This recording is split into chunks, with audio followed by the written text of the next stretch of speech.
Hey, Mr. McQuilkin, good to see you on another episode of Power Athlete Radio. Well, thanks for having me, John. We are joined by Samantha Case.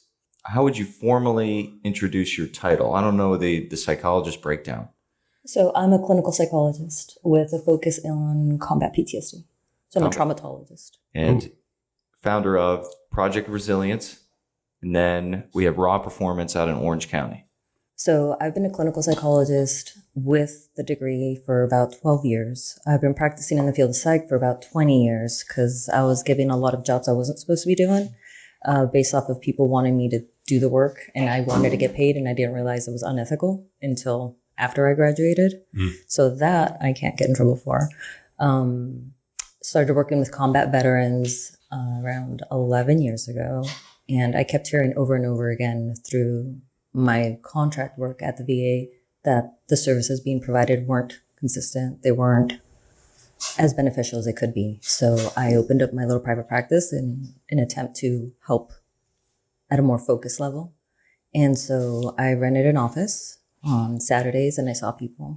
And about 6-7 years ago, I started powerlifting with our coach, Will Haw.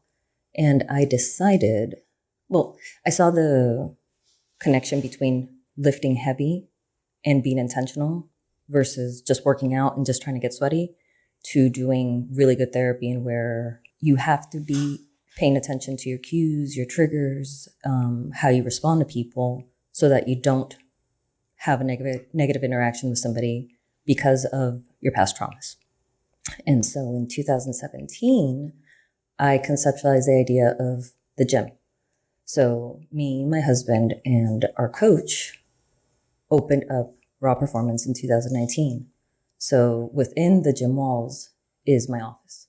So any veteran that I see for treatment gets free access to the gym floor. That was the original idea. It was like, here's a gym, go get your energy out and see what you can do with it. 2020 hits, so about 7 months after we opened, they shut us down. That was fantastic. Very, very stressful with trying to keep it open. Well, I mean, I can't imagine anything more with, isolation for people that are really don't need isolation. So, well, that's talking about them. I mean, I just opened this thing. Trying to run a business in California? Yes. It took us a year and a half to get the real estate space. We looked all over Orange County, trying to have somebody. Where's the gym? Los Alamitos. Okay. Yeah, we're like 3 blocks away from the Joint Air Force Base. Okay. And we finally get this place. We clean it, we paint it. We have like 3 pieces of equipment. It's very sad. Like the very first pictures you see of the gym, it's like the rubber weights on the floor, 1 rack, and like a deadlift platform that we built. And it is not that today, but that was what we had. And we slowly been building it, which is the separate side. So like Raw Performance and the gym is a completely different beast than what I'm doing with Project Resilience and CSRT. Mm-hmm. So again, the bigger picture. So there's Raw, which is its own entity, which the members and the family that we built right there is going strong and going really healthy. Like June 4th, Kabuki's coming out to do the training. And we're trying to like motivate people to come out and educate themselves on how to lift properly to prevent injury and to have consistency and longevity within the sport, and refocus some of the energy in there instead of being like, hey, buy more protein, buy more sleeves, buy more, wrist wraps, like spend the X amount of money and do it right so that when you're 40, 50, 60, you don't hurt as bad. Anyways, so my office is CSRT psychotherapy. So it's combat stress reaction treatment. When we get shut down for COVID, I get really nervous and I start pushing out, trying to figure out like what to do to maintain the therapy for the individuals that I'm doing. I line up with Christian, who's the Army Ranger who couldn't be here today, and we conceptualize the idea of Project Resilience.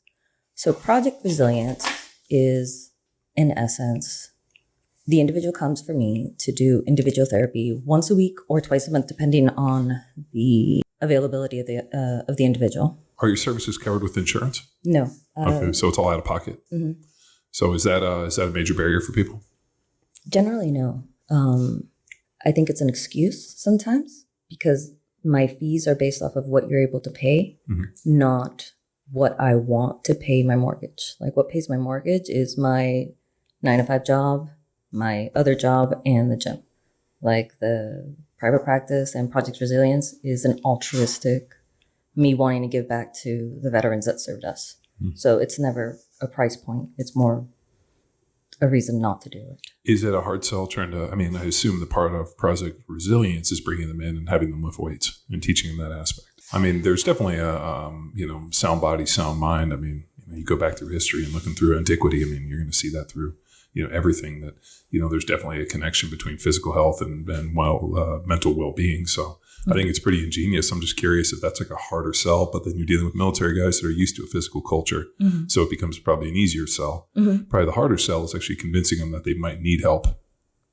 Or are they at the point where they're like, let's get going? Yeah, I'm get going. I'm either drinking myself to sleep or sitting at home trying to brush my teeth with a 45, not realizing what's going to happen, Or knowing full well what's going to happen when they're brushing their teeth that way. So Project Resilience is, say the individual's like, yes, I know there's something going on. I don't like the label of PTSD. But I know I'm uncomfortable with this. And I know that you've got one more resource that nobody else is doing or that I haven't looked at. And they do individual therapy with me once a week or twice a month, depending on their schedules. And then they have to come in once a week to do a powerlifting format type of workout with Will. So it's either the bench, the squat, or the deadlift. And then the second day of the week is with Christian, the Army Ranger, and they do a strength and conditioning program. And this is determined on the schedule.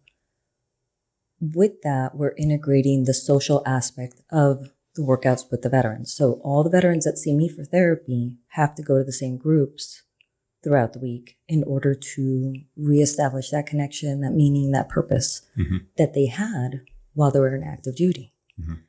The biggest issue of getting the individual in is far before they even get to our door. It's them sitting at home being like, okay, I don't like this. I know there's something wrong. I know I've had a higher quality of life.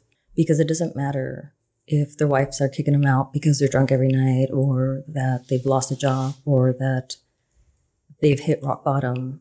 It has to come from them to be like, okay, let's do this. And the individuals that are ready to do this style of program, they have to have some level of grit that they're holding on to then be like, okay, let's do therapy and let's work out and let's push ourselves.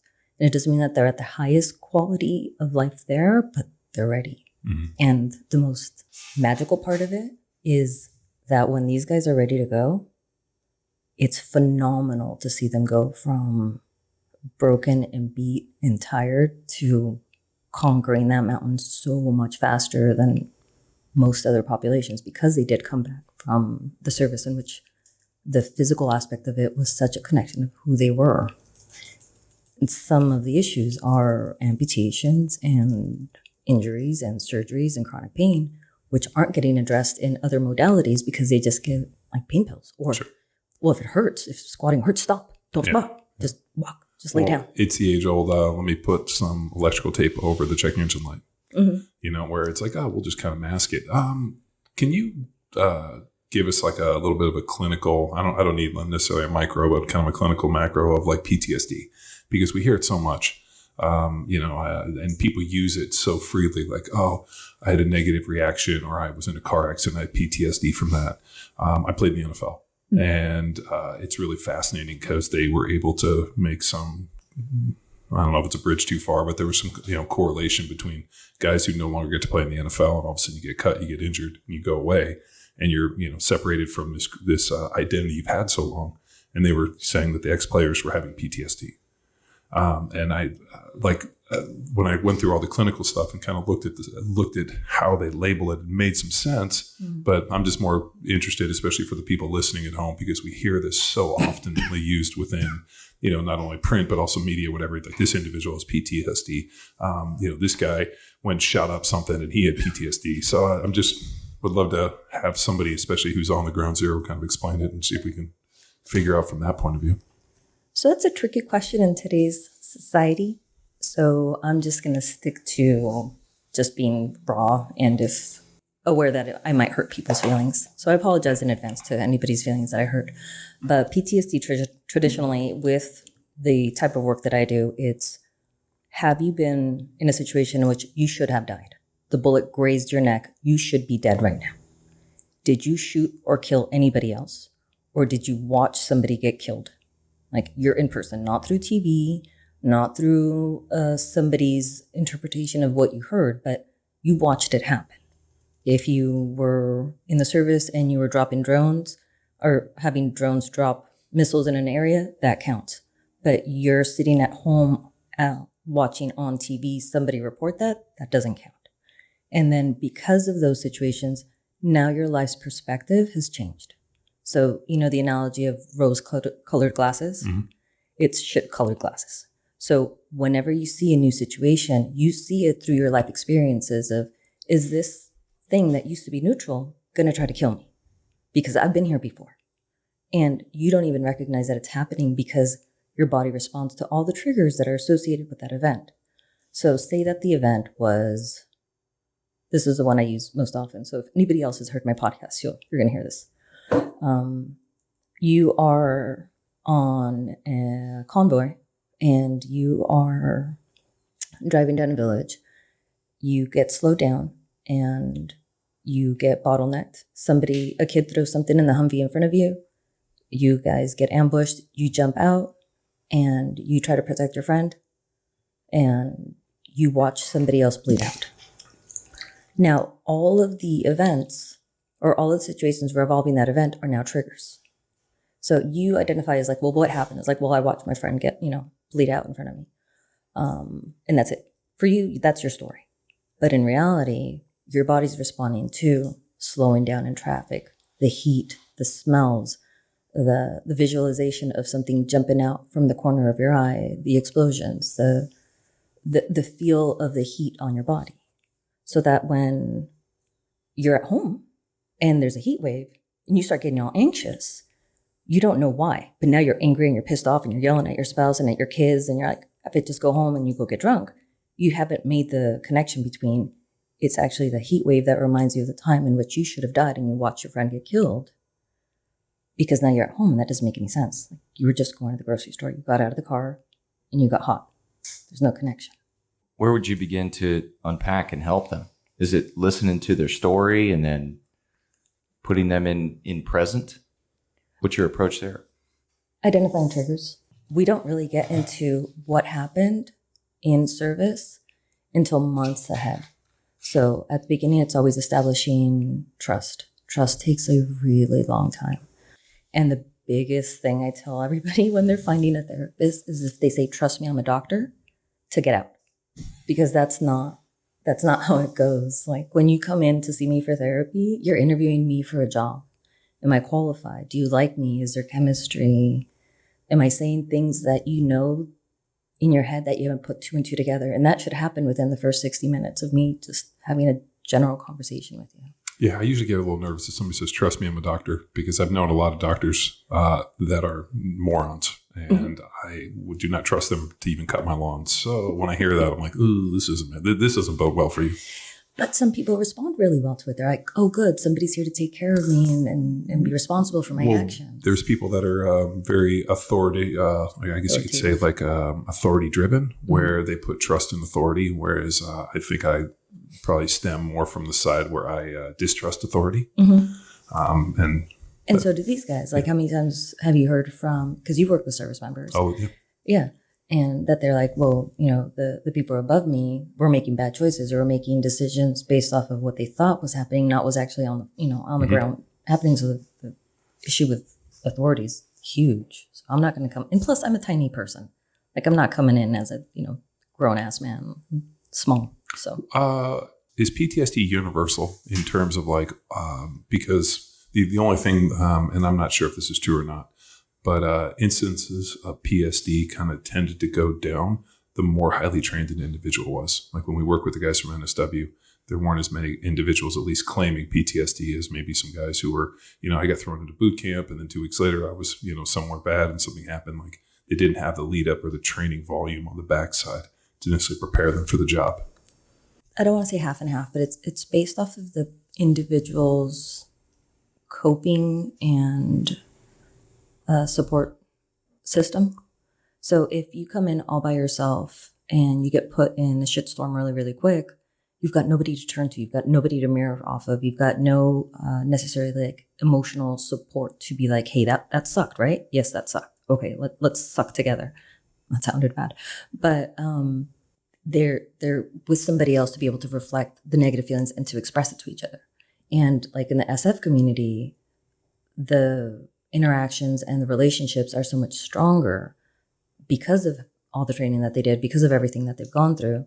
It tends to develop, but they're able to bounce it off of each other and help one another versus the lone guy who, because he got thrown in so quick, doesn't have those skills to be able to be like, okay, what's happening? And then what happens a lot of times is the guys that went in who didn't necessarily do combat have a lot of anxiety because of things that could have happened. And then that manifests completely different than PTSD. But when you're sitting at the VA, and I'm not speaking poorly of the VA, they've got a lot of people that they have to handle. But when you have a 15-minute evaluation with a doctor, you don't have the time to evaluate, is this anxiety? Is this PTSD? Is this a factor or multiple other diagnoses that could be happening? Like, okay, boom, PTSD, boom, go get your meds, get out of here, don't do anything stupid. I know people have like certain personality traits. Like I've met people that were like highly, predisposed to addiction. In the NFL, they gave us painkillers. I took them once or twice. Mm-hmm. I didn't like how they made me feel. I never took them again. Mm-hmm. I knew other guys that took them once and felt that they needed to take every painkiller. And used to chew them like breath mints. I could go out and to this day I can have a drink. I knew dudes that were either zero or every drink. And I found that was very similar also in the communities we worked with, especially in the military. Mm-hmm. I just didn't know if that was universal, but it seems that maybe certain personality types like that, like addiction to personality, might lend claim, or is it just universal to everybody based upon coping mechanisms? Oh, that's a hard question to see. These are all the questions I've had in terms of PTSD because okay. I've met so many military guys mm-hmm. And guys that have, like it was always really interesting whenever somebody starts talking about PTSD, like the coping mechanisms or how they're, part of their fight is always like addiction. Mm-hmm. And I always wondered if there was a correlation between that. So there's a correlation, but it's not causation. Correlation is not causation. Yes. Yeah. So the difference from what I've seen is that if you have an addictive personality or if it's in your body chemistry, once you choose your substance, there is no really going back and forth on it. This is your drug of choice. If it's, nicotine, it's nicotine, and then it might, go to alcohol. And if it's alcohol, you stay pretty hard in alcohol. And you're not trying to then amp up your level of sedation with another drug. You don't go to like meth and fentanyl and all that, nonsense, because all you're trying to do is get that level of calm. And so your body becomes addicted to it. So it has nothing to do with, I'm trying to get rid of the nightmares. I'm trying to get rid of the anger. You're just like, I just want to be drunk. Like, leave me the F alone. I just want to get drunk. And then the PTSD becomes secondary. But the individuals that have PTSD and use substances as a way to cope really do use it as a way to survive in the world. So, okay, I got triggered this morning. Or you usually don't say I got triggered. Like, I got in a fight with my spouse. My boss is a dick. Oh, I can say that. Yeah, you can curse as much as you want. We're not PG-13 by any means. All right, I just need to relax. And so they take 1 drink, 2 drinks, 3 drinks, and then they black out, whatnot. And then they wake up the next morning. They're like, oh, damn it, I shouldn't have done that. Like, I'll try to do better today. And then once the wife tries to kick them out 4 times, they move on to the next substance. And the substance doesn't necessarily need to be drugs or alcohol. Then it could be gambling, or it can be porn, or it can be any number of things that they can become obsessed with. And sometimes it does become working out. They're working out so much and they're so stringent in their eating and in their supplement taking and working on specific body muscles, because then they don't have to think about the memories of what happened, when they were deployed. Mm-hmm. Because if they're focused on trying to exhaust themselves and getting, 300 calorie burn in 20 minutes or whatever it is, they're not remembering the fact that they missed their friend. They're not remembering that it's, the anniversary of the time that, Humvee got blown up. And so it keeps shifting. So you can be like, okay, I stopped drinking, so now I'm going to do this, and now I'm going to do that, and I'm going to do that. And that's where you see the difference between the levels of addiction. With, there's some historical precedents with this, where it seems like every war in every generation has these different tags associated with PTSD, like shell shock, what do they call it, like trench sickness. There's always these different names. My grandfather lived in England when the Germans were bombing World War I, and then they sent all the kids basically to Canada. They got them out because they were worried that the Germans were going to come and kill everybody. I guess it would be my grandfather's brother actually fought in World War I and got gassed. And pretty much when he went to Canada to live with his brother, he sat in a rocking chair underneath a blanket in front of the fire, regardless if it was 100 degrees out or negative 20. And he was cold all the time and he just basically just rocked himself. And my mom told me the story. She's like, yeah, Uncle George was mustard gassed in the trenches in somewhere in like Holland, Germany, and was shell shocked and was never right, and just lived his life. And his brother took care of him, and it was just a super sad deal. And that was these guys came home broken, and they didn't necessarily have a coping mechanism for it, so they just sat in the rocking chair. Mm-hmm. But if you go through and you look at these different Vietnam. Those guys came home and weren't really excited to enter back into society. So you see like the rise of the biker gangs and 1%er stuff and, looking for brotherhood and not wanting to live in society. Mm-hmm. So it's pretty interesting that like every war has some kind of group associated with it. And it's only been, within the last probably 20 years that PTSD has actually become a clinical kind of way to describe it. Well, CSRT, combat stress reaction treatment, was actually the term used prior to PTSD. That was the actual clinical term for what we call trauma now. And that's actually why I chose the name, because I didn't want it to be like Samantha's therapy office. Sure. So I went with that. And then PTSD, the label came up in the 1980s, early 1980s. Mm-hmm. But there was this idea that these guys were just you needed to be tougher. Obviously you were a coward in this. There was all this stigma attached to it that they were somehow broken and not men. Mm-hmm. If you were a real man, you'd be able to come home and get right back into it. But this has existed for a long, long time. Oh, absolutely. Every single war, even prior to, our civilization, there's, some levels of documentation showing that the individual would come back different than how they left. And as they should. It is a normal emotional response to see fucked up stuff and come back seeing the world different. You're not supposed to go over there and get ambushed or, do the task that you're required to do as a service member and come back unscathed.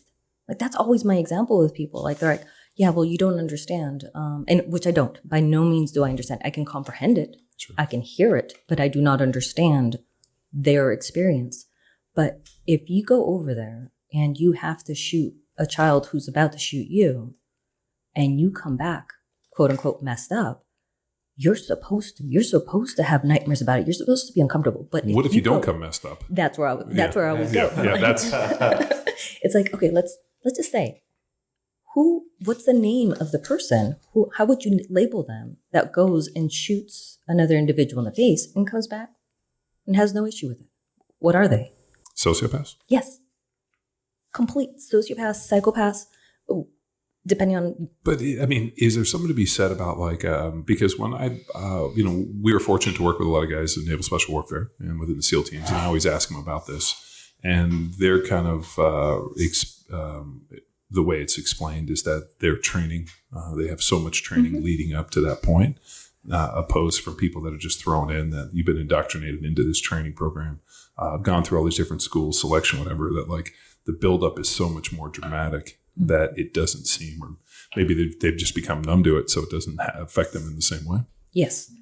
The other messed up part of it is when I first started working with these individuals, veterans, it was mostly Vietnam guys. They were 60, 70 years old, and they're like, damn it, I should have done this when I was 20. I should have done this when I just got out. Were the services out there? Yes. Was it the best type of treatment for guys that came back from combat? Probably not. But there were services. However, when you come back 20 years old, pissed off at the world. You just did all of these things. You're emotionally not ready to sit down with somebody and be like, okay, this is what happened. Sure. And the spouses are saying it, and then you turn 30 and you can't keep a job, and you're like, oh, it's the system, it's the government, it's the job, it's everyone's greedy. So then you start to isolate. Yeah. So then you start pushing all your friends away. And again, I'm speaking in generalities. Sure. Then you hit 40. And now there's starting to be wear and tear on the body. So now it hurts a little when you get up, but you're still really pissed off. You're living on your own. You've got one or two friends that you're still hanging on to. Then you hit 50 and then 60. And now by that time, you haven't held a job. You're on your second or third marriage. You definitely have some sort of alcohol, well, not definitely, but you have like some type of alcohol or drug use. And then you can't hear as well. And your body doesn't move the way it's supposed to. So now that all the symptoms of PTSD start to get heightened. So maybe at 20, you had full-blown PTSD. You're hypervigilant. You were fantasizing and problem solving of, if somebody were to come in through that door, what would I do? I'd protect this person. I'd, go for the weapon. I would XYZ. And you're healthy. You can do that. It might hurt a little, but you can do it. But now you're 60. Maybe you can hear it. Maybe you can't. Maybe you can get up as quickly or not. And so now all the symptoms are heightened. So you're laying in bed and now you can't sleep because you're like, okay, was that noise a raccoon or was that an intruder? Mm. And so all the stuff that they tell you to do is contradictory to sleeping. They're like, put a white noise machine on. No, because now you're trying to listen through the white noise machine to see whether or not the noise that was outside was actually enemy or not. And then they say, exhaust yourself, like just work out really, really hard and you'll pass out. You've spoken to SF guys. They are exhausted by the time they get to some missions, and they still have to do the job, and they still have to be alert, and they still have to be able to take care of their guys so that they can come home. And so telling them to go work out and get exhausted makes it even worse because now they're still trying to sleep through the exhaustion, but still be attentive enough to their surroundings that they do not become complacent. Because, anybody out there, complacency, what? Complacency kills. Yeah. As soon as you let your guard down, you're dead. It makes you lazy. Yes. Yeah. And then that makes you vulnerable to anybody out there that's trying to kill you. And now, and another thing that stacks up on their side is now they're at home, they're tired, they're lonely, they're exhausted, they're broken, and they have nothing to defend themselves with. They don't have their team. They don't have a mission. They don't have anybody watching out for them. They don't have a weapon. So he's sitting here all alone in a world that's trying to kill him.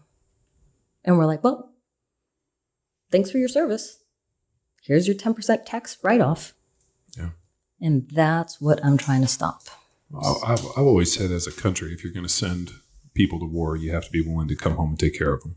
Mm-hmm. And it's a realization that people don't think about. If you're going to send people off to do harm on behalf of individuals, politicians that never go, you have to be willing to invest in those individuals when they come home and take care of your broken soldiers, or your broken toys.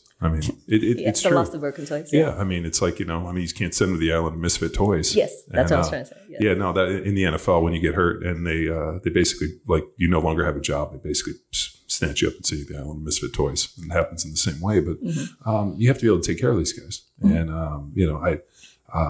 And, never having been in the service, but also not dealing with the VA and everything, but just from what you see within the news, it doesn't look like a very agile organization. It looks extremely, like everything else in the military, just looks extremely bloated, a ton of red tape and bureaucracy and no real mission. It's just like a rudderless boat. And the guys that I've met that have dealt in the VA have never spoken very highly of it because they're probably trying to do an impossible job. Yeah. And to some veterans, it works really great. I've heard some veterans say, I've got nothing but the best of services, nothing but the best of respect for them. But I think that you cannot make these guys fit into this mold because it's convenient for you. There are multiple resources out there available to these individuals that should fit them instead of vice versa. So there's the equestrian therapy, there's rock climbing, there's yoga, there's XYZ, there's the bike riders. That's also an interesting story of when you speak to Vietnam guys that started with the biking culture. Yeah. Yeah, that's a whole total different topic. No, I've when I lived in Philly, I was friends with some pagans. People against goodness and normalcy, as I like to call them, but like 1%er guys. And there's, so I went back and read like Sonny Barger stuff and was just always real fascinated by a little bit of that 1%er biker culture. And if you get into that, a lot of that was like post-World War II, Vietnam era. These individuals came home and felt that they didn't want to re-enter society and, getting on a Harley and kicking ass with a bunch of your bros all around, patches and a lot of the stuff, sergeant of arms and a lot of like the imagery and they use within the motorcycle club comes from some form of military background. A lot of those individuals went. My uncle was in Vietnam and was a UDT guy early on when the UDT SEALs were kind of separate. And then came back and got into the LAPD and stood up their bomb squad because that's what he did over there with ordnance. And I just remember he was a terrible alcoholic. And when I asked my dad about it, he was like, that's all they did in Vietnam was they drank. So, and we always saw him. He always had a drink in his hand. And then it ended up killing his stomach so bad he started drinking milk and vodka was his drink. Oh, because it coats the stomach. Yeah, it coats the stomach. He called it a titty ball. And when he started gaining weight, so then he was drinking non-fat milk, which made it even worse. But and I remember asking my dad, and he was a sharp dude, but he's like, they take those kids, 18 years old, I'm like, what do they come back from? And that's how that was their coping mechanism was drinking. And it depends on, in Vietnam, it depended on what your MOS was. Like if you're a tunnel rat, you can't be drinking. They're going to smell that from you like miles away. And if you're actually out in the jungle at weeks at a time, you don't have access to, you're not going to add an additional, liter of XYZ of alcohol on top of all your weaponry and everything else. So they're going to it raw. Like they're feeling everything.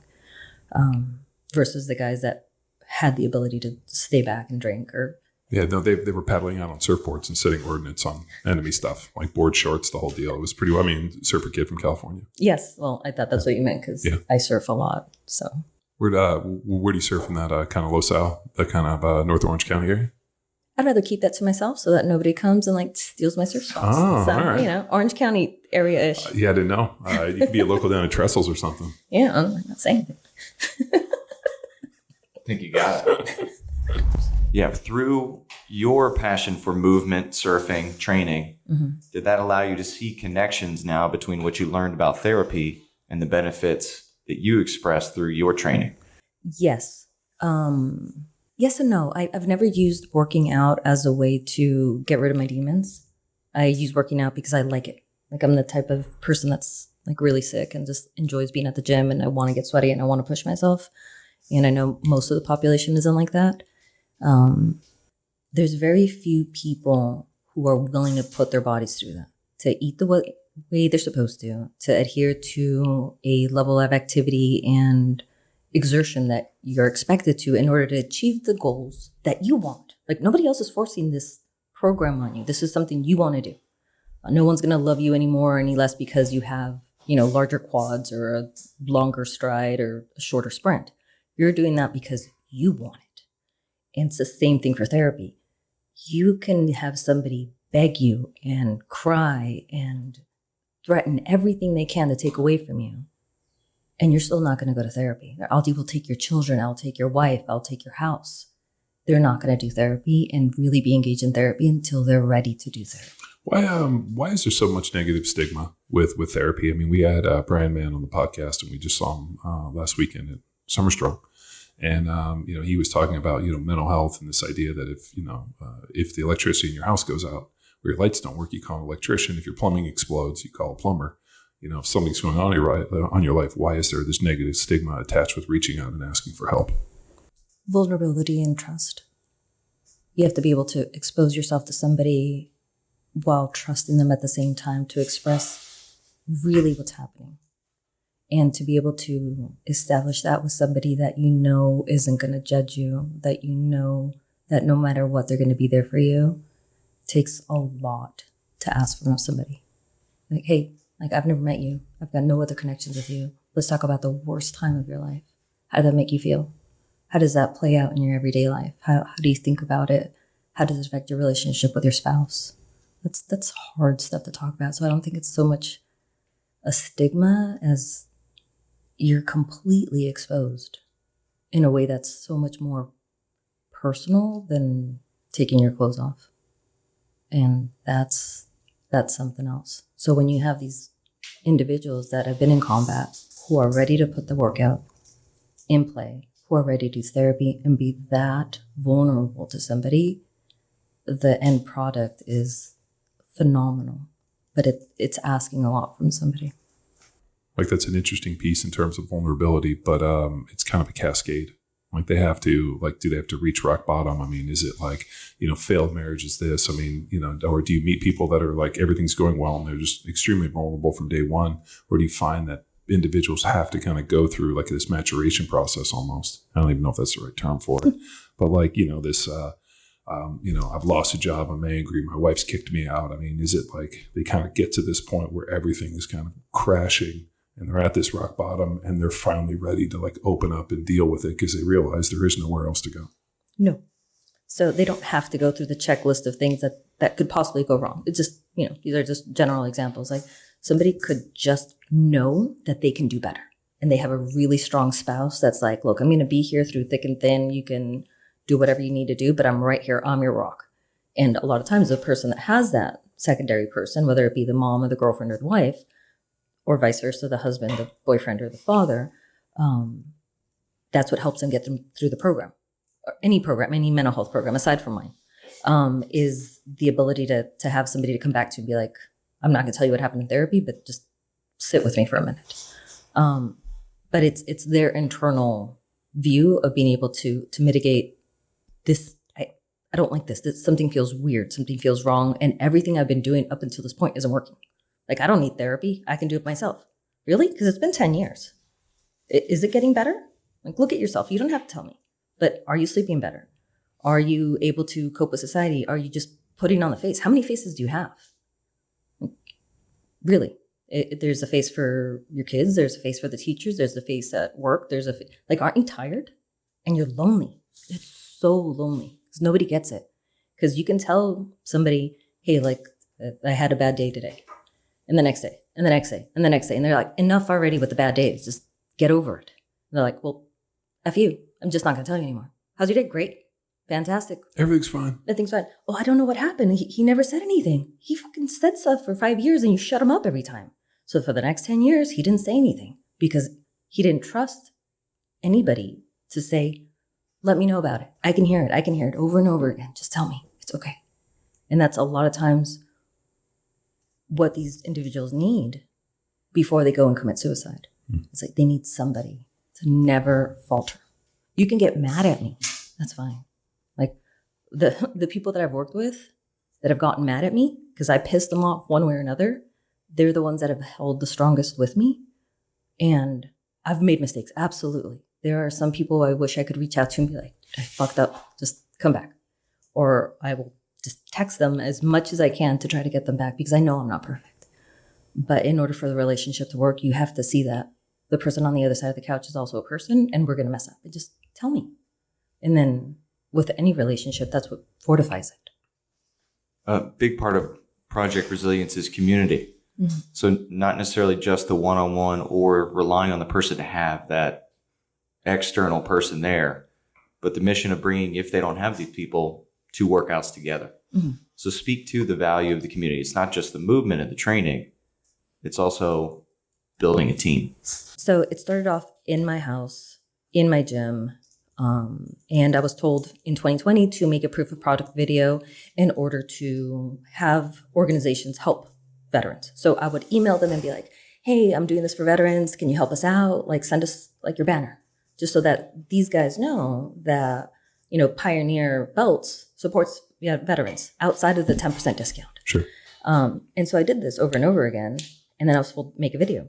So I made this little 4-minute video to send to organizations. And at the same time, we made a 1-minute promo video to put on Instagram so that our gym could see what we're doing here. And it went national. And I started getting a good amount of SF community members reaching out saying, this is fantastic. What can we do?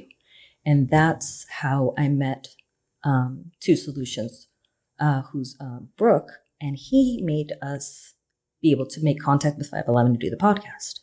And then because of him, that's how we met Brian Theobald, who's your power athlete coach. Block 1 Block 1 coach. Yes. So that's how that all comes in. Now, with stating this, I also had veterans from across the country reaching out to me saying like, hey, this program's fantastic, but I'm in Tennessee or I'm in Wisconsin. And I'm like, okay, well, let's find you a gym. So then through a lot of legwork, we got Conjugate Tactical, who was the first one on board, Kabuki Strength, to be part of the basic blocks of training so that if I have a gym in Tennessee, I can contact Jason over at Conjugate and be like, hey, what gyms are certified through your program that I can send this guy to? Mm-hmm. So that if I'm sending you a guy who's got an amputation or a metal rod, I know you can train him. It's not bro science. He's not just going to get thrown into something. And at the same time, I made connections with some of the VA referral programs so that I can also line them up with a trauma-informed therapist so that he's got the package in Tennessee.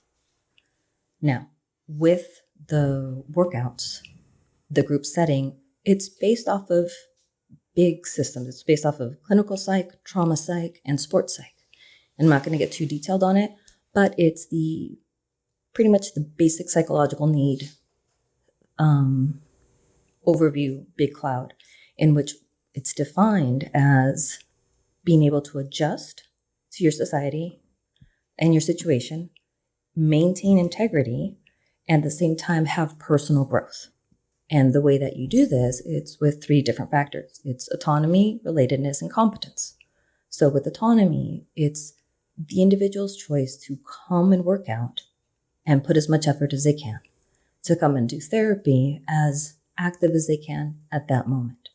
With relatedness, it's the group setting, which when they're doing the workouts within the group manner, whether it's one other guy or 6 other guys, there's this need of connection and belonging. This is my group. They're going to call you if you're not showing up. Sure. They're going to ask you to go have lunch afterwards because you guys are all hungry, or you're going to share equipment. And then it's competence, in which now you're mastering something that either you knew how to do or you are mastering control over your body.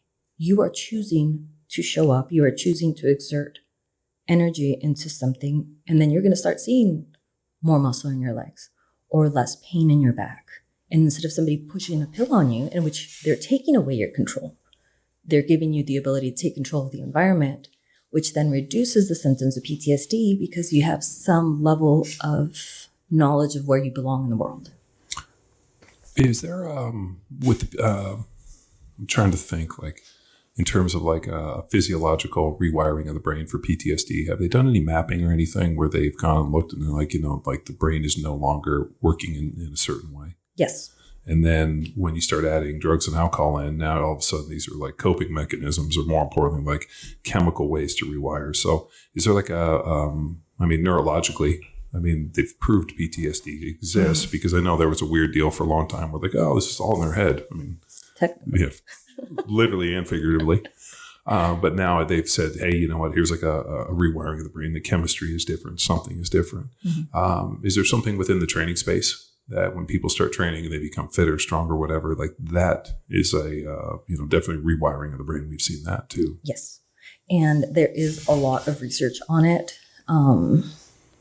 I don't follow as much of that research because the head of Modern Athlete Strength, which is Brian, has a separate organization called RSF, who he's doing all the research to push that out to be like, this is the evidence that shows how movement refocus or, exactly everything. Rewires the brain. And I'm like, okay, great. You work on that part because that's all research, but I want to work with the person. Like, I'll come and sit down because I don't have time to go reading books right now. Like, I want to work out with you. Like, that's the best use of my time. So that's what I'm waiting on him to give me that. Is there also,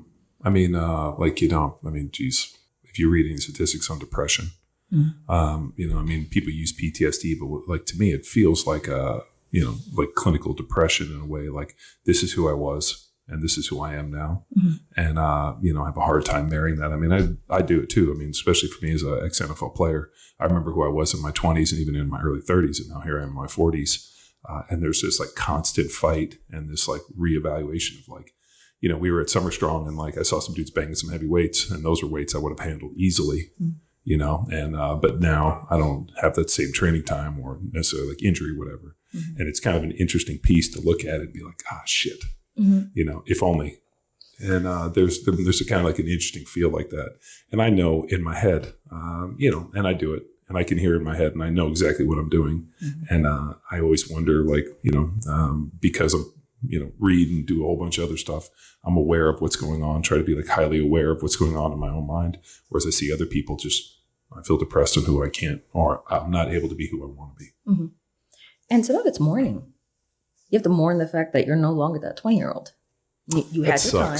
How do we get that back? Yeah. Oh, if I knew that, I'd be 22. Yeah. So. Dude, I'd be 26 for the rest of my life. If I could just freeze it, like I always think, like whenever you see those vampires, they're like, what age? I'll be like 26. I'll take that one for the rest of my life, and I'll fight to the very end. Yeah. Oh, yeah. Same here. No, I'd be 24 though, just out of grad school. But it's mourning. It's not being able to mourn the loss of what you had once.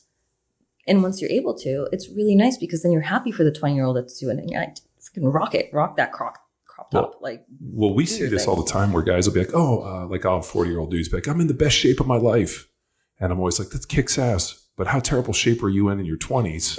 If you can say that in your mid 40s, because I mean, shit, dude, I look at fucking, like I was like a superhero when I played. And to attain that in my 40s, I'm like, fuck, like, and I don't mean to say that to like, kick anybody in the teeth, but I'm always like, damn, you missed the boat. Thank God you got to the party. You got here a little bit late, but it was a kick-ass party 20 years ago. Well, on the morning, and I mean, you're still giving back for the dudes that are in that phase of their life and putting them in the best track to be strong and kick ass. In the same respect, like older military guys that are no longer capable of serving in the field find their ways to leadership positions and still hold the younger guys to a higher standard. But when there's been so much physicality with your job, within the military stuff, that like, I know the guys that I've met who are older that are either through injury or not physically as fit as they used to, there's definitely kind of a little bit of melancholy. And I always observe it. And I've seen it for years where like, if we could somehow give them back. And that was a big thing with any of the guys that we worked with post. I'm like, dude, if we can just give you back a glimpse of what you had, like there's so much connection. I think I'm never going to say that people don't talk about it, but it is. But like there is the age old, like feel good, look good, feel good. Whereas like, if you can look in their mirror and still feel pretty good about who you are, it's a lot easier to put on whatever you have to do to go out and fight the world. Yeah. And they still have the capability and capacity to do skill work like shooting. So there maybe, it's not necessarily to the intensity, but it's still a point of mastery that they can attain. A guy I met recently, is probably in his early 50s, overweight. And he was telling me, he's like, I was a soldier. I was in the Navy. I was super fit and went through this whole thing. And every time I see him, he brings it up. And it's like almost like trying to qualify. And I want to, and I'm like, dude, there's the best version of you at this age is still out there. Like you're not going to do it by not going to the gym, not training, doing all these things. Like you don't have to be like you were when you were 18, but like you can't just like sail that away and be like, well, this is who I am today. Like I look at it like, you remember Stallone in Cliffhanger? Where he's I ever? It's one of the best movies ever. But you remember he's like hanging on with like one finger. He's like, just hanging around. I always joked that if like, as long as you saw that, good things went a little bit. If you can take that same approach of like Stallone and Cliffhanger, where you're still got a finger in the fight, like still finger hanging on that ledge, and you're always going to, fight for that one hold. And it's interesting, especially when people find out who we are, what they do, or people come talk to me. I mean, the amount of people that walk up to me and want to talk to me about lifting weights and training. When I was younger, it was always about, did you play in the NFL? People don't ask me that question anymore because I'm old. But they'll always want to talk to me about training and lifting weights and this, and they'll always give me these stories about like, I used to do, this. And I'm always like, well, what happened? Like, why can't you do it today? I mean, you can't maybe do it to the level you were, but like there's some version of you. It's a better version of yourself that doesn't have to have you tell me war stories from 20 years ago. Well, and they can show a model for the future where they got kids or, coaching in their community. Plenty of opportunities I mean, some bad coaches out there. Well, I mean, so a big thing I've always been a huge proponent on is this idea of like being a Renaissance man. So I've always tried to like, find new tasks, learn new skills, find something that looks unattainable and rebuild it. And like, there's this idea of constant evolution. Like you can always continue to learn new skills. And when I was at Summer Strong, we were sitting there, people were like, well, what do you do now? And I kind of explained it to them. And we were talking about the hobbies, whether it be welding, fabrication, dirt work, this. I mean, and these guys were like, where'd you pick up these skills? I'm like, because I'm not afraid to fail at anything. And if I have a question, there's a YouTube video. And I have an intense desire for mastery. Like people ask me, how'd you learn to weld? I'm like, just got some trucks, got some welders, just started basically doing it. And it was terrible until it got good. And I did not have an ego in things where it's like, you know what, I know it's not going to be good today, but like, there's this like process of like mastery that I've become obsessed with. And even to the point where like, there's things I want to start doing, but I take a little bit of a deep breath and I'm like, I don't know if I can add another thing onto my plate. Like I'm supposed to drive up. I mean, Craig wants me to go up and start training and doing jujitsu and more fight stuff. And I'm like, I don't know how I add more to our plate, but there's another thing I want to get better at. So it's pretty interesting when I meet people where they're just kind of okay with where they're at. I have this constant feel that there's a whole set of skills and tasks and things that I don't know that I want to learn. So that's the growth mindset. You're never done. You're always wanting to make yourself better. So when these guys are coming up and saying, hey, when I was in the Navy and I was, I had this job and I lifted all this weight, what they're really saying is they had a community, they had connection, they knew who they were. Now they're 50 years old, overweight, they don't know who they are and they're lost. And they don't like how they look in the mirror and they're tired. And when you're working with them and you're able to say like, okay, well, what have you done? Maybe when you were 20, you could, destroy those weights. But now you're a 40-year-old man with this business, this thing, this following, this level of reach that you've done in the past 20 years. That adds on top of, I've been able to move these weights. That's it. That's all I've done. I've had a straight line of just being able to move these weights. And I'm freaking in the best shape of my life at 50. But that's it. There's nothing else around. And so you're able to help them refocus and be like, all right, John, like, what have you done? What are you doing right now? How big is your life versus how big it was when you were 20? Well, I had a pretty big life. I played in the NFL. I was really strong. Oh, I mean, all I did was train because that means what I got paid to do. So you trained and you played in FNL. Yeah. Yeah. Rode motorcycles cross country. Yeah, rode motorcycles. Yeah, I mean, ate at IHOP. Yeah, fucking. Oh, I heard the IHOP stories and the adventures. So no, I was. I've always had this. So, man, this is so strange. But I read. So I got 3 kids, and so my one daughter, or all my kids are real smart. My one daughter's real smart and curious. So I read her all the creation myths. So like all the Norse mythology, whether it be Christianity, like everything, obviously the Old Testament's all the same, but like the creation stuff. And so we went through and I asked her which one sounded the coolest. And she thought that like Odin in the Norse mythology was by far the coolest.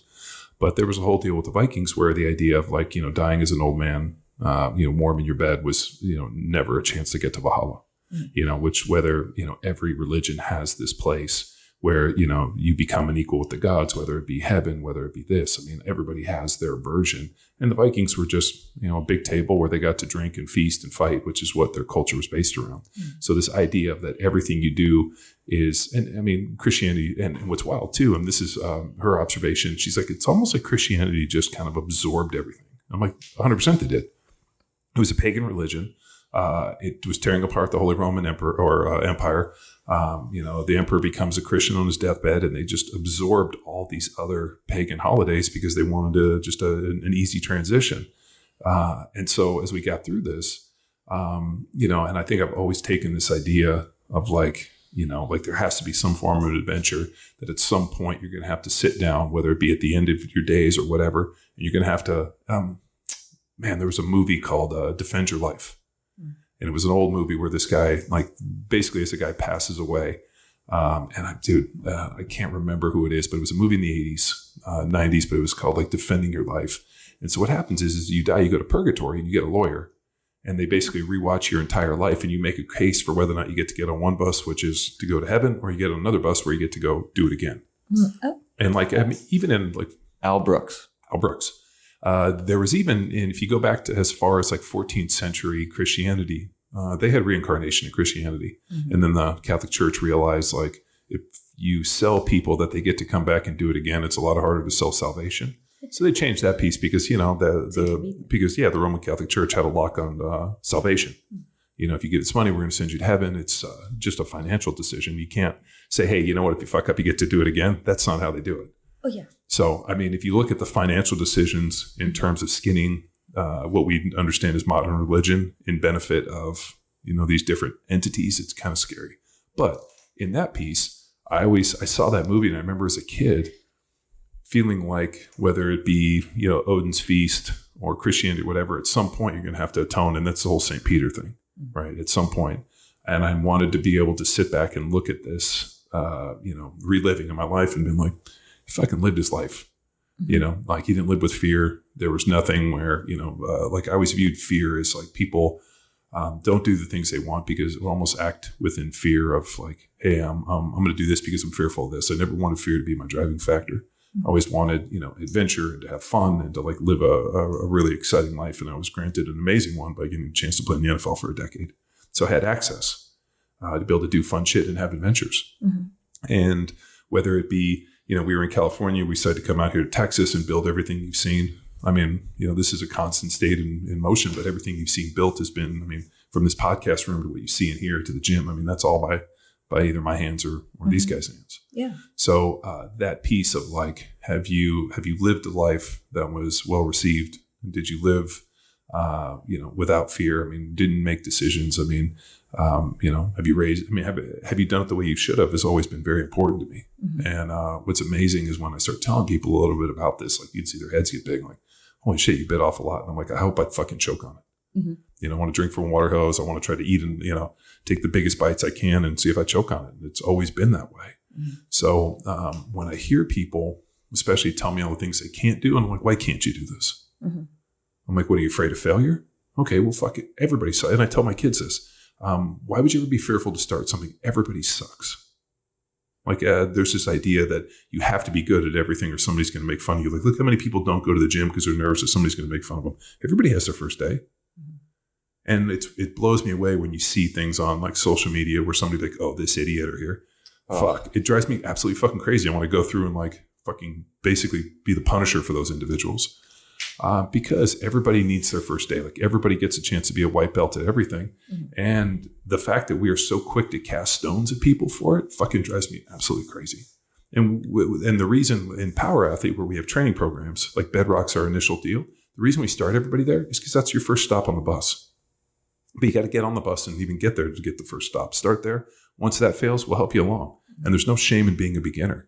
And I remember people will always take a little bit of like chip, or they'll take a little bit of like, what's the word? Like they'll be offended a little bit when I tell them like, hey, are you new or are you beginner? I'm like, why is that a bad thing? Oh, no, I've been doing this and I always want to call. I'm like, I don't give a shit. Saving face. Yeah. And I'm like, for what? For who? You know, and I realize it's ego. I mean, if you look at the Greeks, you know, with ego, the idea of, you know, developing this id and all the, you know, psychological stuff. I mean, you know, it's there to protect you. Fuck all that. The Freudian stuff. Yeah, the Freudian stuff. Well, I was a rhetoric major in college. So I was like English philosophy. So I had to read all this very interesting philosophy, but also a bunch of this psychology stuff. And I just thought it was so, I mean, it was an interesting way in terms of viewing people. But at the end of the day. Oh, Freudian stuff. If you ever go into it real deep, gets really messy and then he bounces back. So have you read into it? A little bit, but I was a big Nietzsche fan. Oh, I love Nietzsche. So I've always been an existentialist.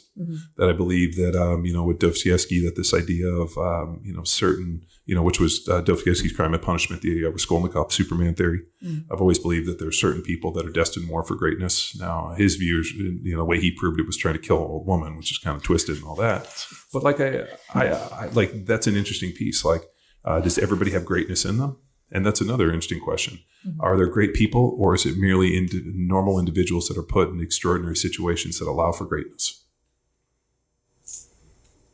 Which I think is the latter, because we heard Kyle Carpenter speak at Summerstrong 2 years ago, which to this day is the best speech I've ever heard. Do you know who? He was a Congressional Medal of Honor winner. And his talk was, he basically, the moment that, he's on a rooftop, grenade lands, he dives on it to save his friends. It goes off and he starts the story from as he's laying there after the grenade goes off, and then gives his entire like hero's journey coming back to this moment where he's standing there. I like at that point, you're like, dude, this might be, well, I had two realizations. One, I realized that this is who we send to war. Really nice kids who aren't married, that are sitting there with their mom. I mean, like, that was gripping to me. We always think of like, whenever you see, like, you think of the Vikings, it's always these old men with beards with axes that are going off. No, it's young men. And then, here's the situation. And, this kid has this and he's gotten back to this point. So, I mean, just like the grit of the eternal soul that it would have been so easy just to die in that moment. But this kid had so much to live for because he had so much in front of him. So it's one of the most amazing talks I've ever heard. Well, I wish I would have listened to that before coming in here. Yeah, it was great. But I'm always fascinated by great men. I'm always fascinated by people that have fought from like the bottom of this thing. I mean, this kid was dead and he fought back to where he was. And I remember in his talk, he was trying to eat cereal and he couldn't because he didn't have hands. And they reconstructed his hands and his mom came out. She's going to help you. He's like, Mom, who's ever going to love me? And like, as a parent, everybody wanted to go hug that kid, because I mean, it's like, like you're messed up, but like, like the strength of the human soul and what this kid has gone through and the fact that he's standing up and giving this talk, man, I think about it more than I should. Yeah. It was interesting because the decision that he made that made him a hero, he couldn't remember it. So you had all these individuals coming up and, praising his actions, and he doesn't remember. He just remembers after the moment. Yeah. So as people were identifying him, he wasn't able to connect to that identity and had to find himself. Now has a book. And is so humble about it. And I think maybe because he didn't remember it, he just knew the fight that he had after the moment. But then you look back almost like somebody telling you stories. I think the way he put it, when people were telling him about his actions that were there and who he saved, man, like that to me, I was reading, like I'm a big fan of historical biographies. So I read, I think Abe Lincoln is such an interesting individual. And, for so many reasons, people have talked about him being this incredible president. And I'm like, what if he was just not at this time in the country, which is one of the most pivotal points in our country within the Civil War, the Emancipation Proclamation. Look at all the things that he was in the piece of that we've looked at since many years. So it goes back to like history ends up judging great men. And he lost every election. Until the presidency. Well, what's amazing too about him, and this is something that I've always respected, he would every night when he would leave. So the White House had a open door policy. You could walk in and he would sit at his desk and anybody could walk in and talk to him. He would leave there and he would go down to like the local bar and he'd put his back to the fire and he would tell stories. And I think it was because Luke took a shot at me once and he's like, all you do on the podcast is tell stories.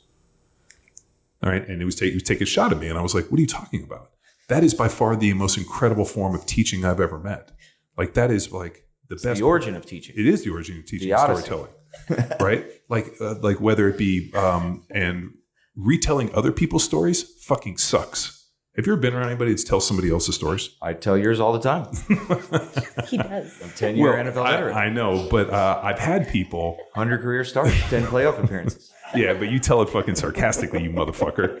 But like the idea of like, and the sad part is man. So my dad who's been on this podcast has since passed away. But when I went to the NFL, my dad was a criminal defense attorney. It's a little flaccid, don't worry, that's Texas. So my dad was buddies with Bugliosi, who was the DA that prosecuted Charlie Manson. Oh. Mm-hmm. So my dad was like, dude, Bugliosi was so sharp. What he did is every night as he was driving home, he had a recorder in his car and he would just dictate what happened on that day. And that ended up becoming the book Helter Skelter and the whole deal. So my dad's deal was like, why don't you get a tape recorder and just record everything that happens every day that you're in the NFL? And I was like, oh, it's a terrible fucking idea. And I'm so fucking mad I didn't do it. I wish I'd had a blog. I remember he's like, you should have a website. I'm like, what would I do? All I had to do is be like, post your workouts. Just write what happens. Like, keep a chronicle of your life because you're living in such a cool time. And, social media has done an incredible job people have weaponized it in weird ways. But this idea, I mean, even my iPhone has turned into this like idea of storytelling where like you take pictures and you can kind of go back and do it. There's so much information that was lost just because I didn't have a way to record it, or at least I didn't have somebody that explained it to me that way. So I sometimes worry with the stories I tell. If I don't tell them, I'm going to forget them. But then I remember we got this fucking podcast with 600 episodes that's chock full of stories. And then text to this day, I'll tell them stuff. He's like, you haven't told me this one. I'm like, I've never told you this one? No. Yeah, there's new stories that pop out. I do think, and what I really liked about the Abe Lincoln stuff was he was an incredible storyteller. And that's why I think people resonated with him, because he was able to connect through this and he was able to take people on journeys. Okay, so let me interrupt. Sorry. There's a lot of service members who are heroes, who are quietly living their lives that nobody knows about. They're not writing books and they're not doing podcasts and they're not doing runs because they're just trying to survive day by day. And you may see their lives, and I'm speaking in general, as being stagnant, but their cup is so full of what they've been through that adding one more thing to improve what we see as their quality of life is just going to tip them over. And those are the individuals that are lost because they're not being loud, because they're not saying, help me. They're just in the background. And the stuff that they've done, nobody knows about. There's nobody there to tell their story or advocate for them. And they might have done just as much as the guy on TV, but those are the ones that, because no one's paying attention to them or following up with them, that's where the system's broken. Because we only pay attention to the guy that's super loud, or the people that are advocating for the guy that's super loud. And those are the guys that the VA doesn't reach, or that these larger programs don't see because they're not asking for help. And the way that we help them on platforms like yours is that we say it. And then now whoever's listening to this podcast is like, hey, there's this other resource out there available. And then they tell their friend, and then the friend tells the sister, and then the sister's dating the guy.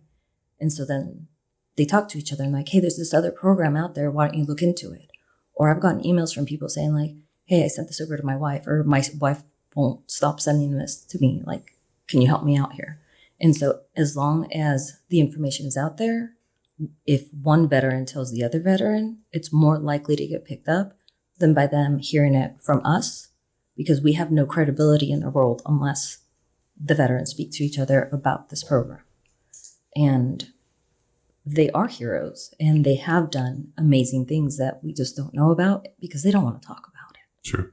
You know, and the guys that did sacrifice so much that are speaking about it, they have the platform to be able to help more. So if they're connecting and being like, hey, look at all these other resources, that's our way in to be able to help them to reduce the level of suicides that are in the country that everyone's like, well, what happened? I was like, I don't know. It's just, he wasn't saying anything. What is the statistic on suicide? I mean, you see that like 28 a day. You know, I watch people like, you know, Kyle Turley will do 28 push-ups, and he's like, you know, 28 veterans a day kill themselves. Mm-hmm. And I like don't know where those numbers come from. And yeah, so, those are all wonky. It went from 16 to 22, and then it was debated as in 22 was just because it was catchy to say 22 to 28. Oh, okay, yeah. Yeah. And well, I always get a little nervous when people just throw out these numbers that become like somehow solidified. Mm-hmm. And, you know, it's, you know, I mean, obviously you're bringing in awareness, but, you know, I mean, I appreciate you doing some push-ups, but at the end of the day. Yes. Oh, that's a pet peeve. That's such a pet peeve. Well, it's a virtue signaling, mm-hmm. Where it's like, you know, I'm going to somehow, you know, do these because I'm going to, you know, but like, Mm-hmm. Yeah. So that's, see, now so this is the 5K mental health awareness for PTSD or depression. So they have their 5-minute spiel where they stand there and they say, thank you very much. Which will do this. Thank you very much for coming. Here's the fire department. Let's say the Pledge of Allegiance. Everybody, thank you. All of the fees for coming to the race are going to go towards mental health awareness, and of course to pay off the people that we, you know, invited here. And go take a run. So everybody gets their shirts, and they pay $25 for the shirts, and they go and they run, and they finish the run, and then they go buy things from the vendors, and they go home. They're like, yes, I have done something. Where is that going? Where is the mental health awareness aspect of it? Did you teach what depression is? Did you hand out referrals? Did you provide any kind of psychoeducation to anybody at this time? Now, the funds, where did those funds go? They went to awareness. Well, what is it? Did you provide? That's a magical hole that they throw money in the ground because we have a cancer charity, Wade's Army. And the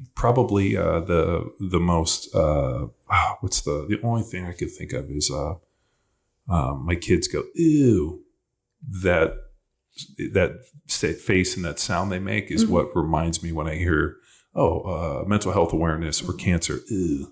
It's because it's this hole that they throw money into that makes you feel better. Yes. But at the end of the day, there's no oversight because is that money actually going? Like, are you being subsidized by it and you're helping individuals? No. So when you're doing these, if you're doing some legwork as to where the money's going, you can see if it's actually going to help individuals that have depression. Like with the cancer program, like there are dedicated channels that are paying for treatment, that are paying for research. You can see where that's going. But the mental health awareness is very soft. Well, what is mental health awareness? Exactly. It's supposed to be psychoeducation. I am informing you of what depression is. What are the symptoms of depression? How to identify that in yourself and in others so that you can be like, this isn't a normal feeling in my body. I should go talk to somebody. I should go get on medications because this is how it's affecting my children. This is how it's affecting my diet. And then why am I depressed? What's happening? Oh, it's because my husband's a drunk and I'm scared of him. Well, why is your husband a drunk? Because he went to war. Okay, so what happened in war that made him an asshole who's now drinking? Let's address those issues, not awareness of the issues. And so I think a lot of the nonprofits or the mental health programs start off really well, altruistic, and then it gets lost in money. And so once again, I'm not preaching for myself, but when I started mine because I didn't like how messy it got, like I would reach out to these larger organizations. They're like, we're here for veterans. I was like, okay, I need help because my veteran can't pay. They're like, oh, yeah, we won't give to you because we have our own programs. I was like, okay, but he still can't pay. They're like, well, figure it out. So I was like, okay, fine. You don't have to pay. Just get in here. Just don't kill yourself. We have an expensive board of individuals that have to make big salaries. Yes. Well, I mean, you said it. I didn't. No, I did. Dude, wasn't that Wounded Warriors? Where the dude showed up on a fucking white horse at their, 10,000 a night gala and, this. I mean, it's fucking, we've seen this. They had to pay the NFL to honor soldiers before the games. Yeah. So did you know that? Yes, I know there's been controversy, and I also know that they've got some good programs. When we were at the end, when I was an NFL player, we never came out for the national anthem. Mm-hmm. So that was a big deal, right? So you remember like the whole kneeling deal? Yes. We were always in the locker rooms. They would do the national anthem. We would hear the planes fly over, and then we came out. Mm-hmm. It wasn't until after September 11th when, America's game and this, where the U.S. military paid the NFL an exorbitant amount of money to bring the players out and hold the flag and shake it and do all that. So us coming out isn't at all. So like the whole kneeling, I'm like, just go back to how it was. Just stay in the fucking locker room for the national anthem. We were never out there. Oh. So the whole deal where it's like presented to America's game and the national, this, and they brought out the color, all of that was paid for by the U.S. military to the NFL. The NFL doesn't lift a fucking finger unless they get paid, and somehow honoring America, the way they honor America is fucking with getting paid. And so then again, is it done really out of respect for the soldiers who have sacrificed everything? No. For this country? For you to go on whatever platform and be like, yes, I honor America? Or is it because you got paid your $5 and then now you honor America? When the guy that went out and sacrificed everything, he's like, I just want to just come back and be healthy. And everyone's like, well, then it's because you're not working hard enough. Well, I mean, why are you being lazy? We saw this with the cancer charity where all of a sudden that first year when we raised money for Wade's, the way this charity started was Wade DeBruyn, the little boy who's named after, he passed away from neuroblastoma. My God, when he was like 18 months, passed away at 2. And then a year, and this whole thing was going down. So Wade's mom and dad, Wade's mom and my wife were friends in high school. So while this was going on, this fight with Wade's, my wife's seeing this play out on Facebook. Wade was a twin. My wife was pregnant with twins when this was going down. So we have twins, and then he passes away, leaving his twin behind. And we have our twins like shortly thereafter. So a year had gone by. And my wife said, there's something we can do to help them. And I was like, yeah, why don't we I'll design an awful t-shirt. We'll pack them up, we'll sell them, and we'll see if we can raise some money. So I designed a t-shirt. We raised like $18,000 that first year. And then we wrote him a check. then we started raising more money, kept writing checks to these different, kids, Solving Kids Cancer and all these different organizations. The problem was when I asked where the money was going, hey, what's the oversight? Where's the money going? They were like, well, it's just going into a general fund that can pay for, secretaries and this. And I was like, if I'm going to write you a $50,000 check, I want to know where my money's going. Mm-hmm. And all these different charities couldn't give us any oversight. So at that point, I was like, fuck all this. We'll start our own charity. So we started Wade's Army. Mm-hmm. And then we fundraise for that. And we know exactly where the money goes. We use it for, we're approached by different people for grants and funds, individuals that are fighting neuroblastoma that go to these other charities and can't get any money because they have to live in a van and this and this. They come to us and we'll write them a check. Mm-hmm. Hey, I need to pay bills. How much? And I remember we get these grant proposals from us and I'm always like, $2,500. Do you need more? And they're like, no, I just need X amount of dollars to pay our rent. And I'm like, can we give you I'll give you five, and they're always like, I only need money to pay my rent. We're fine. And so the problem is that a lot of these charities don't have avenues for that, but because we're so small, but we're powerful in that we have this army of within Power Athlete and different friends of our community that are just incredible for our fundraising deal. But it allows us to be really agile and to help people in need. Well, Sam used the word resource versus just awareness. Mm-hmm. And that's something that we provide. Wade's Army provides resource. And how people find us is that kick-ass t-shirts. And also like the charity, the different social workers that work with people. They'll be like, hey, there's this charity you can reach out to.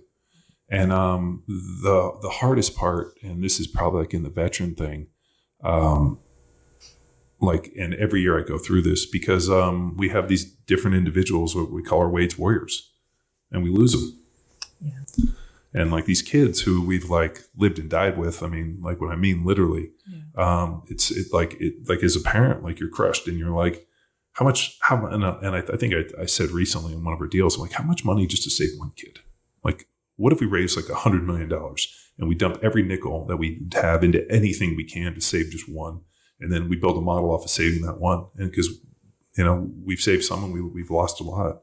And I wonder with with the veteran stuff, if they suicide's so weird to me because I can't imagine feeling that there was no other option.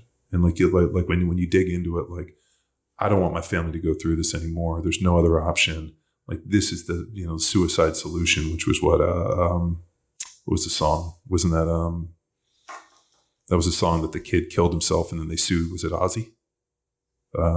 Black Sabbath. Blink 182? No, it's called Suicide Solution. But that was the deal. You remember with the parents? It's Ozzy, yeah, Ozzy got sued because the kid killed himself listening to Suicide Solution. But and this is the deal with the hopelessness and the suicide thing is just so I have such a hard time wrapping my head around it because to feel that alone, that there's no other solution other than to take my life. Mm-hmm. When there's so many resources and there's other people out there, but then regardless of what you offer them, unless they want to take it, this is their only option. Mm-hmm. And then there's this idea of well, they're a coward, if they take that solution. And that always feels so dirty to me too. And I'm like, yeah, I don't think anybody goes into this lightly to feel that if I just take myself out of society, the world will be a better place. Well, it's easier to demonize them than it is to identify what was actually happening. If you call somebody a coward, then it's not on you. It's not like I could have done something more. And it's not a rational response to a rational human being. It's somebody that was hurt. And that was their response. So you can't expect something from somebody who's not capable of having it at that moment. Well, think about the one that absolutely blew my mind. I read a couple of years ago where this girl was getting bullied online, mm-hmm. and she ended up killing herself, 13 years old. First of all, the fact that you're 13 and you think that there's no solution, mm-hmm. and it's online, which at that point for me, I would just fucking axe the router and move someplace with no cell service. Mm-hmm. Oh, you're getting harassed on, right? Great, we're going to Alaska. There's no cell service. Do whatever you got to do to save your kid. Yeah. But that feeling of hopelessness. And so when we get into this, what's the solution? How do we, and then you see people doing 20 some push-ups, but every time I see it, I'm like, okay, you're doing these push-ups, but how is that directly helping these individuals? It's not. So how do we help these individuals? How do you get to the point in which, again, generalizing, in which the option for the person is to commit suicide? First and foremost, the person has no purpose in life. There's no mission. There's no sense of identity, no motivation. They have lost everything. And it doesn't even hurt anymore. It's so numb that the response is like, it's just an inconvenience, or I'm just waiting it out. So might as well get it over with now. I'm not saying this is across the board, but in general. I think that the 22 push-ups is an attempt to build a community of being like, hey, you're not alone. If you feel shitty, just know that I'm doing 22 push-ups for you because I know you're feeling shitty even though I don't know you. But is it actually doing something? No, because that person can't hear you anymore. So it's up to that person's social network to identify when this person starts to isolate, because that's the first sign, is when they stop talking, when they start putting on the face, when they start to prefer to be alone, then that's when you intervene. And that doesn't mean invite them to a party or have them go out to movie theaters with you. It's just make contact. Let them know that they have value in your life. And that's how you get them. And then you do the equestrian, or you do there's a video game organization that connects guys through video game. So they're on 24/7 and they do the Twitch thing. I don't play video games, which is nothing bad. You can play video games if you want. It's just not my thing. I don't play video games either, but I'm not opposed to them either. Yeah, I mean, I liked to play them when I was a kid. I just don't know if I have the time to necessarily invest in them. Well, if I've got 2 hours, I'm going to go surfing. I'm not going to go play video games. But either way, the system's set up so that. What if you played surfing video games? Then I would be very, very ill because I can't go surfing. So because it's 24/7, if that guy's feeling down, he can log in, play a video game, and then be in contact with somebody and goof off with that person and just kind of feel a little bit better. Because there's connection with so many people, which is wonderful. Is there this is something that I'm sure that you see it listed constantly, especially within this kind of digital world we live in. But I know for me personally, if I'm ever feeling like a little bit of anxiety or a little overwhelmed on certain things, I find that if I just go out and where we live here, if I just walk down to the creek and just hang out there, and don't hear anything. And what sucks is they're doing construction, so I can hear kum, kum, kum, kum. Yeah. It's fucking awful. But before those assholes started building that road over there, just birds. And we are, it's pretty wild. We're a bird sanctuary, which is a trip. There's thousands of birds that show up here, and to hear them and just to be out there and hear the water run down. There's something so relaxing for me personally, sitting there watching the oceans break at the beach, which is funny because I grew up in California and love the ocean. And now we live here. When we were just in North Carolina at the beach, it was so relaxing. I'm just going to sit out here and listen. Is there something within that, nature within therapy and that, where you're you just need to get out and go somewhere and sit without technology in this. And that's actually getting debated right now as to whether or not to add that fourth component to the basic psychological needs theory, is to add that component of nature. Because not all of us live by the beach and get to drive into the beach or have a creek with a wildlife sanctuary on our property, but you can go outside. You can touch something that's nature. You can have plants in your house, but just acknowledging I am actively doing this because I know it makes me feel better. So the intentionality of doing it is what's the healing part of it. Same thing for working out. When you're intentionally lifting to engage that muscle to then form muscle memory, it's a much stronger way of approaching it than I'm just going to lift something heavy and hope I don't hurt myself. So it's the mindset of how you approach the entire aspect of your life to be able to reach that higher quality of satisfaction. Well, can animals and that companionship play a role in suicide prevention? Equestrian therapy has been the most effective therapy in regards to animals. Wow. It's got to do with the response to people, the training, and the commitment for the individual to come and work with the horse, which is different than working with dogs because dogs aren't necessarily always trained.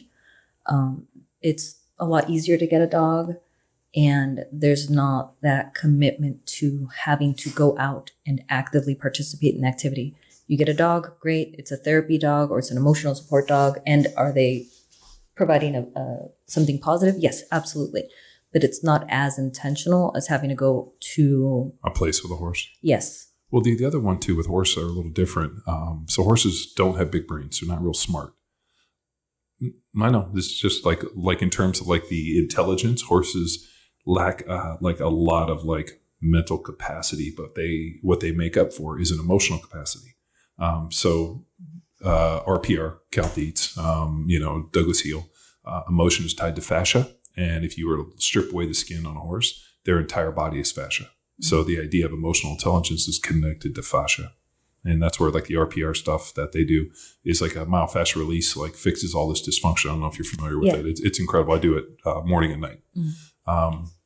I've done it on my kids. We do it all to the point where I can tell you if I haven't done RPR for the day, like whether it be training or everything, it just makes everything better. But I know within the horses that the fascia is tied up, and I know that like they're extremely emotionally intelligent. Like if you come over, like they are I think they have a very interesting observation in terms of if people are sad or what. I mean, they just feed off of emotion. And I know because my wife and my daughter ride horses in shows like the hunter jumper stuff. Mm. And my wife's pretty interesting to see. She's like, I can tell when these horses get really stressed, and it's usually as related to the rider. So if the rider is stressed, the horse is really stressed to the point where one of the little girl or one of my daughter's friends, super stressed out little girl, her horse now has developed ulcers and can't jump anymore.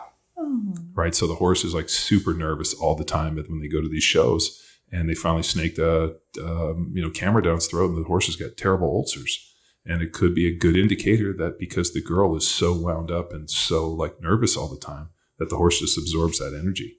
So there's like a really interesting thing with like confidence. And they talk about this all the time at the barn, like be a confident rider. If you're confident, the horse is confident, and they just feed off of energy. Mm-hmm. So it's, they're not the most intelligent animals, but they have huge, and they're also pack animals. That's another weird one. They always have buddies. Mm-hmm. So like so-and-so will have a buddy. And like one of the horses passed away, and the friend to the other horse will go really quick. So we've had lightning storms or whatever, and horses will die. And if one passes away and they lose their buddy, the other one's close behind. So, well, good thing we're buddies with Fish. Well, Fish is he's a loner. He's a lone wolf. Yeah, he's one man wolf pack. Well, he's the shortest pony. He's the littlest. Short king. Yeah, he's a short king, and he's so fat, dude. He's so funny though. I tell him, I was like, I'll take Fish any day. He'll be my horse. But when I went and I saw him recently at the deal, this girl was on him, and she was like kind of like a little aggressive. And I told her, I was like, you need to chill out, man.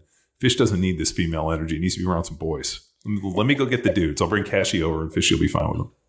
So, but it's really fascinating because they come down in the pasture, and they'll come down and feed like every couple of weeks. And just seeing like their clicks and how they react and this, it's really interesting, like how they act when they're kind of free and not within the riding, deal. So it's cool. I like watching them. I've never done equestrian therapy, but I've heard good things. Just haven't gotten a chance to. So if people want to get involved, or they want to support it, or, how do people like take a shot across the bow and say like, because I'm sure people are going to listen to this podcast. Is it awareness? Is it reaching out to people? Like, how do people get involved and to do the right thing? Well, there's a lot more clinical stuff I wanted to go over, but, keeping it light, we didn't do we did a little clinical information today regarding, triggers and symptoms and what PTSD looks like and how to identify it in other people. So I feel as though we did a little bit of that. If people are interested in following up, there's always the website. So I'm just going to do those plugs. So CSRT Psychotherapy is my therapy website. It's the same thing for Instagram. So if you want to DM me there. When I put out the Instagram promo video and the SF community started reaching out, wanting to help, also other communities wanted to help out. And one thing that I noticed that was a big barrier was when large organizations be like, sure, we'll give you something, but we want to see them wearing it. Like, we'll send you shirts, but I want to see the veterans wearing it. I was like, I'm not going to send you a video, the pet a vet type of a thing. Like, I'm going to show you one of these guys who's hurt because of his sacrifice with your shirt on it to give your company credibility. I'm not going to do that. I'm not going to go down on my integrity because I want your shirt. And these guys don't need a shirt. Yeah, they're not fucking clothingless. Yeah. And so then I lost a good amount of various organizations because of that. And I'm fine with it. But the organizations that did send stuff, they're like, okay, well, just promise that you're doing good. So Barefoot Shoes, which is one of the organizations that Kabuki is a part of with Chris Duffin, when I reached out to them, they're like, we're going to do something more. So we're going to design a shirt for you. They designed a shirt for me with my logo and their logo. And for every sale that is made from this particular shirt goes into the nonprofit that I opened. But $25 really doesn't do much for therapy. So I told them for every shirt, a veteran gets a session of therapy, which is a lot more expensive than $25. And as that happened, I felt more uncomfortable just accepting things and giving promises that I couldn't back up. So we opened up a 501c3 in 2021. My husband did. And so now all donations, shirts or financial or fundraisers go through there so that it's completely transparent as to where the funds are going. And so that's the CSRT Foundation. The Project Resilience Program is a pilot program for combat veterans. I need to work out all the kinks to this program before we're able to expand it to police officers and to first responders and, the other populations that we know need to be served. But if I open it up, we open it up really quickly right now because we just want to be seen, it's going to lose any kind of structure that it has just in order for it to grow. So reaching out to us could be done through CSRT Foundation with Instagram, CSRT Psychotherapy, and then the website that has our little promo video is combatstressreactiontreatment.com. We are doing multiple fundraisers. Like right now, the coach that you guys went through with Brian, he did this really neat thing in which he made a workout program with a dietitian and with a strength and conditioning movement doctor. And between all three of them, they put the program out, and all funds that are sold through that come to the nonprofit. And I'm getting more and more comfortable with doing that. Now, part of it is also that when we opened up the program, I had gyms who were owned by regular people, who were owned by firemen, Army Rangers, whatnot. And they're like, we want to be part of this. So they have to meet 4 criteria. Criteria 1 is they have to be trained under one of the modalities that we went over already so that I know that I can trust that they're working out properly with the veteran. 2 is they have to be financially flexible with the veteran coming in. So whatever the veteran can pay, as long as the 2 of you are comfortable with that price point, it's a go. 3, they have to invite me and Christian to come out once a year in which I do a 1-hour psychoeducational lecture with 30 minutes of Q&A. And then the second part of it is that Christian and the gym owner do a 60 to 90 minute workout boot camp type style in order to establish the community at the gym that we're invited to. So they're being provided information and the community. Me and Christian leave, and then it's the gym's responsibility to maintain that sense of community there. Those people that attended it have my information. So when they're ready to do therapy, they say, hey, Dr. Case or Samantha or whatnot, let's go find me somebody. Then I reach out to my resources and say, who do you have in this community that can be their therapist? Because I don't cross state lines. Like my license is in California. Sure. I can't practice outside of California and maintain my license. And so the fourth part is that they have to do a fundraiser once a year. Whatever income they bring in goes straight to the nonprofit, and that pays for the lectures, that pays for therapy, that pays for the gym. If a veteran reaches out and says, hey, I can't cover this, they speak to me, I speak to whoever it is that can't get covered, and then the money goes to that gym or that therapist to continue the care for that particular veteran. And then eventually the goal is to expand the lectures to be able to lecture to the spouses or the children so that they can be a better sense of support for the veteran who's struggling with what they're going through. Gotcha. Well, we hope to get Power Athlete involved one way or another. So listeners, look for that. Yeah. Well, and if you have any questions, we can always shoot us an email at info@PowerAthleteHQ, and we can forward them your information. So, well, you heard it here, folks. So thanks for tuning in. Another episode of Power Athlete Radio. Bye.